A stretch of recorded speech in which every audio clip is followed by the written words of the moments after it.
So Barton, tell us about this dent that we're seeing. Well, I don't believe it was hail damage because typically you'd see more than just one damaged spot.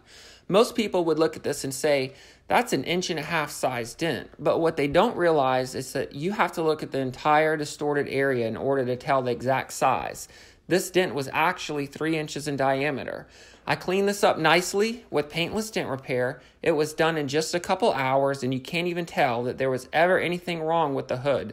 For a dent like this, you would not want to have to take it to a body shop to be repainted. I am surprised how many people don't even know about this method. No painting was done, and the original paint stayed intact. I really enjoyed taking this dent out, and it really came out great. Lee Summit Dent Repair is family owned and operated. Let's talk about your dents and see if Paintless Dent Repair is the best solution for you. Call us today.